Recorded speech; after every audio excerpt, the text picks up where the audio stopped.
Assalamualaikum warahmatullahi wabarakatuh. Halo sobat pajak.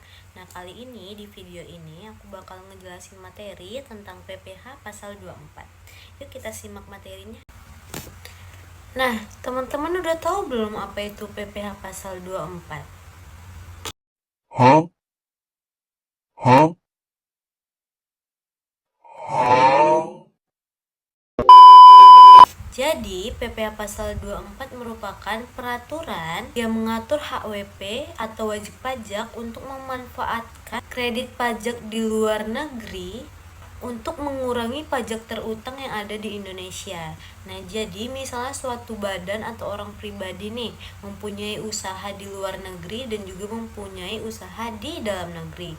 Nah, bingung kan mau bayar pajaknya di luar negeri atau bayar pajaknya di dalam negeri atau bayarnya keduanya?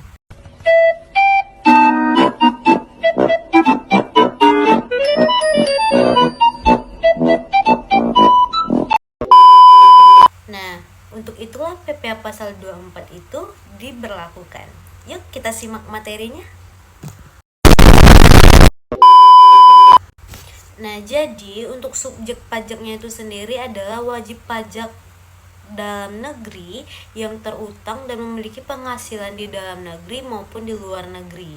Sumber penghasilan kena pajak yang menjadi pemotong dalam negeri itu ada beberapa. Yang pertama ada saham atau surat berharga, bunga, royalti, sewa benda tidak bergerak, BUT di luar negeri, serta keuntungan pengalihan aset tetap. Oh my god! Wow! Hah? Hah? Hah? Untuk objek pajak PPh pasal 24 yaitu adalah penghasilan dari luar negeri. Nah, lalu gimana sih caranya melaksanakan kredit pajak di luar negeri? Nah, tentu teman-teman masih bingung kan? Nah, berikut adalah cara-caranya.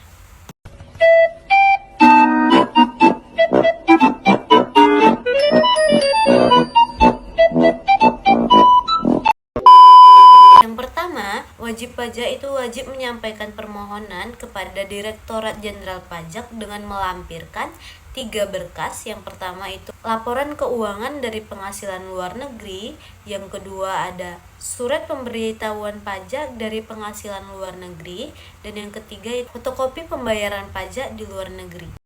Oh my god! Wow! Nah, untuk kerugian penghasilan di dalam negeri itu menjadi pengurangan pajak dan juga PPh final. Nah, sedangkan kerugian yang dialami di luar negeri itu tidak dihitung untuk pengurangan. Oke, kita udah masuk ke contoh kasus di PPh pasal 24. Berikut soalnya. PT Marco berkedudukan di Jakarta memperoleh penghasilan dari Singapura sebesar 1 miliar dan dari Malaysia sebesar 2 miliar. Nah, dengan tarif pajak 20% masing-masing negara. Dan dalam penghasilan dalam negerinya itu ada 30 miliar. Dan berapa PPh pasal 24-nya? Yuk kita jawab sama-sama.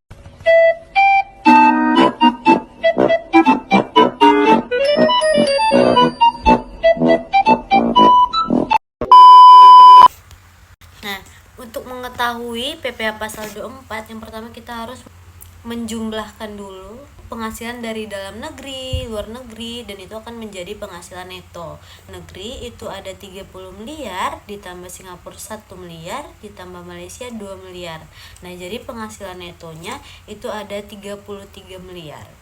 Dan untuk PPh badan itu ditarif 25%. Jadi 25% dikali 33 miliar jadi 8 miliar 250 juta. Nah, jadi kita tadi udah dapat penghasilan netonya di 33 miliar, PPh badannya di 8.250 miliar. Nah, untuk mencari batas maksimum kredit pajaknya masing-masing negara itu caranya adalah tadi ada penghasilan dari negara masing-masing kan. Nah, jadi penghasilannya dibagi dengan penghasilan neto lalu dikali dengan PPh badan. Nah, untuk mengetahui batas maksimum kredit pajak dari negara Singapura, itu caranya adalah penghasilan dari Singapura 1 miliar dibagi dengan penghasilan neto 33 miliar dan dikali dengan PPh badan 8 miliar 250 juta dan hasilnya adalah 250 juta untuk batas maksimum dari Singapura.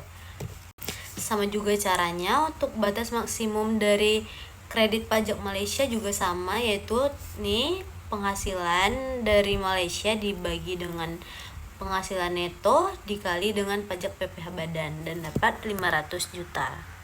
Nah, setelah itu kita cari nih beban pajak dari masing-masing negara. Tadi beban pajak dari Singapura itu dikalikan dengan tarif pajaknya, yaitu 20% dikali 20% dikali dengan 1 miliar dapatnya 200 juta. Sedangkan beban pajak Malaysia itu 20% dikali 2 miliar sama dengan 400 juta.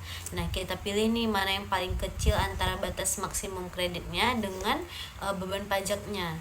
Nah, karena yang lebih kecil itu di beban pajak, jadi kita pakai yang di beban pajak, yaitu 200 juta ditambah 400 juta. Nah, jadi kredit pajaknya adalah 600 juta.